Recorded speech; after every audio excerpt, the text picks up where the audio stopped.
If there's one thing there's plenty of in the world of the Mario franchise, it's villains. And of course, they've all committed terrible crimes. But have you ever wondered what kind of sentences each of them would get if they were actually arrested and convicted for all their evil deeds? Bowser Jr. At the end of the movie, Bowser Jr. is locked up in a maximum security prison, but we don't know for sure what his sentence will be after he stands trial. But we can imagine what would happen if he were arrested and tried here on Earth. The little villain's first criminal act was the kidnapping of Rosalina and little Luma, after Bowser Jr. invaded the Comet Observatory with his giant robot. Things start to get worse for the little Koopa, since federal kidnapping, or in this case, interplanetary kidnapping, can result in life imprisonment. But if the judge happens to be a nice toad, and since Rosalina came out physically unharmed, let's assume he dodges the life sentence on this charge, getting 25 years in federal prison instead. Another major crime for this character is the complete destruction of third-party private property, which is considered a serious offense. In this case, it was carried out when he completely ripped Princess Peach's castle right out of the ground, with the toads still inside. In this case, the damage to Peach's castle exceeds, by a lot, the tens of thousands of dollars mark and is considered a first-degree felony, the worst of the worst. The maximum penalty for catastrophic property damage can reach up to 10 years in prison, plus restitution for every single cent of the losses incurred by the Mushroom Kingdom. In addition to these crimes already mentioned, Bowser's son still tried several times to make Mario stop breathing forever, if you know what I mean. This was definitely the worst of all his crimes. And for these attempts to unalive our hero, Bowser Jr. could be looking at a sentence of 25 years to life in prison. Considering he tried to do this not once but 3 times, he'd get at least 75 years behind bars. It's worth noting that Bowser Jr. is still a teenager, and for that reason, in some cases, there's a chance he might receive a lighter sentence. But even so, he'd still pay a very high price for his villainy, since the villain's total conviction would be 110 years in a maximum security penitentiary without the possibility of parole. In other words, Bowser Jr.'s journey would end with him spending the rest of his life behind bars, wearing an orange jumpsuit instead of his classic neck bandana. But the heir to the Koopa Kingdom is far from the only one committing crimes in the Mario franchise. There are even some heroes who did some wrong things too, like Yoshi himself. Get ready, because we're about to blow your mind. Wart. Moving on to King Wart, that huge frog who runs a casino, we can say he isn't far behind Bowser Jr. For example, the guy is simply operating a gambling and betting network without a state license, likely using his army's infrastructure to launder gold coins from Subcon. For these crimes, he could face up to 5 years in federal prison and fines that could reach $250,000. We can't forget that he was the receiver of goods stolen by Uku Kiki, which makes him a longtime fence, earning him 8 years in prison. Attempting to cause serious physical harm to another person, as he tried to do to Peach and Toad, constitutes a serious offense that averages 5 to 15 years per victim. Considering the average, we can say he'd get 20 years in jail. All of this would make King Wart's total conviction 33 years in prison without parole and a $250,000 fine, plus the forfeiture of all casino assets, which would leave him not only imprisoned, but completely broke. Uku Kiki. Speaking of the little light-fingered monkey we just mentioned, we also have to consider his criminal acts. The most obvious of them is clearly the fact that the primate recurrently and very strangely snatches everything out of other people's hands. Since he used acting and emotional manipulation to make victims lower their guard and take their belongings, the crime is classified as robbery by deception fraud.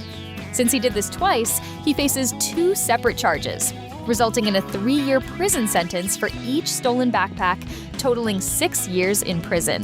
He was part of a gang led by Wart and lured the unsuspecting into the crime den at the Giant Frog's casino. For leading innocents straight into a dangerous ambush, the penalty would be 10 years in prison. Let's not forget that the little monkey also threw a bomb at 2 people during his pursuit. The bomb exploded, but luckily no one was hurt. However, it would carry about 20 years in prison for each person he tried to hit. So that would be a total of 40 years plus 10 years for the use of the explosive, giving a total of 50 years for this specific crime alone. In short, the total conviction would be 66 years in federal prison, or better yet, in a cage, since he's a wild animal. Theoretically, which in monkey years must be quite a lot. Kamek. Now let's talk about the lead sorcerer of the Koopa Kingdom. Despite being a being of pure evil, Kamek is almost never the mastermind behind the crimes, acting more like a primary accomplice in the schemes of Bowser, and now Bowser Jr. as well. So to start, we need to remember that he helped Bowser Jr. in the planning and execution of Rosalina's kidnapping. And according to the law, anyone who aids, counsels, or induces the commission of a crime is punishable as if they were the principal author too.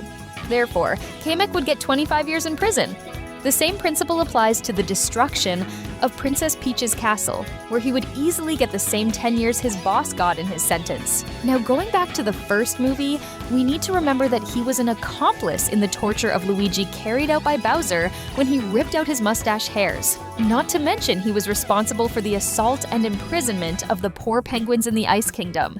For these two crimes combined, Kamek's penalty would be 20 years in prison, and adding up all the penalties, we'd have a total of no less than 55 years of jail time. All for being a doormat for the Bowser family. If you made it this far, do the following.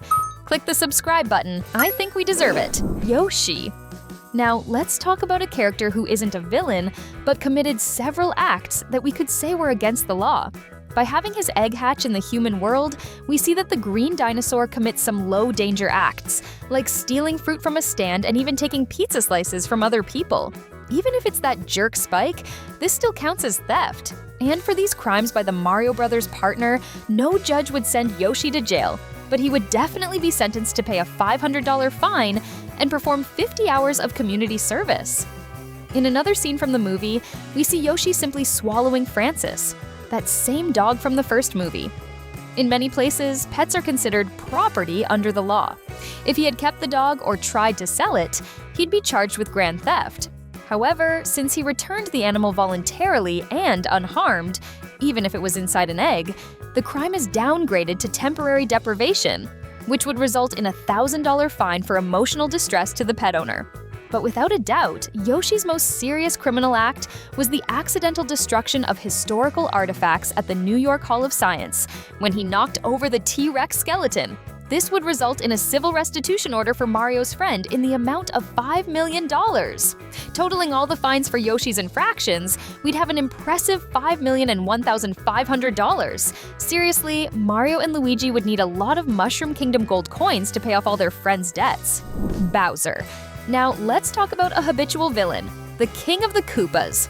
Although he almost managed to change his personality, we saw that at the end of the movie, he returns to being extremely evil and literally tries to take Mario's life, just like he did in the first movie. In other words, he carried out 2 attempts at maricide, if you know what I mean. For these 2 crimes, Bowser would easily be sentenced to 25 years for each attempt, totaling 50 years in prison.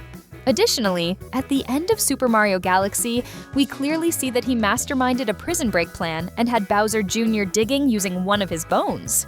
The mere fact of conspiring, planning, and taking the first steps toward an escape already adds 5 years to his original sentence.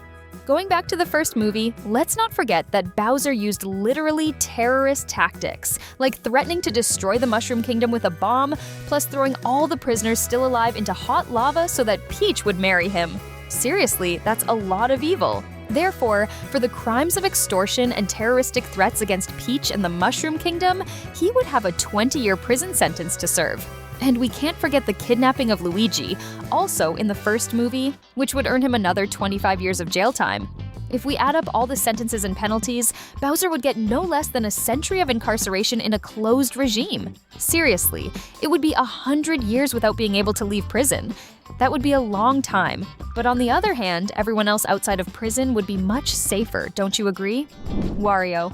Now we need to talk about the greediest anti-hero in the video game world who, despite not appearing in the second movie, will certainly make his debut in the next Mario Brothers feature film. Wario has already committed several offenses over the years, so we're going to list just some of the most notable ones, and you can put others you remember here in the comments if you want. To start our list, in Super Mario Land 2, 6 golden coins, Wario took advantage of the fact that Mario was away, saving Princess Daisy in Sarasaland, and invaded Mario's private island, took the castle for himself, locked the doors with magic seals, and brainwashed the local inhabitants to serve him. First-degree burglary can carry very high penalties. The judge would apply 15 years in state prison for the invasion and for the audacity of stealing an entire castle. Furthermore, throughout the Wario Land series, Wario's main goal is to invade pyramids, ancient ruins, and unknown islands to steal thousand-year-old treasures and gold coins that belong to ancient civilizations or the local inhabitants. Entering archaeological sites or foreign territories to steal relics is a very serious violation of international laws, so the smuggling and theft of historical artifacts would earn him 10 years in prison, in addition to the mandatory return of all treasures to their countries and kingdoms of origin. Turning now to the WarioWare franchise, Wario opens a video game development company, WarioWare Inc., and convinces his friends, like Mona, 9volt, Jimmy T, to create dozens of microgames for him. When the game is a sales success and the money starts coming in, Wario flees with the profits and refuses to pay everyone's salaries. As such, Wario committed corporate fraud, larceny, and severe violations of labor laws, and would get 5 years in federal prison. Tallying it up just for these crimes, that's a total of 30 years in prison for Mario's rival, even though there are still several other of the swindler's crimes left to be listed here.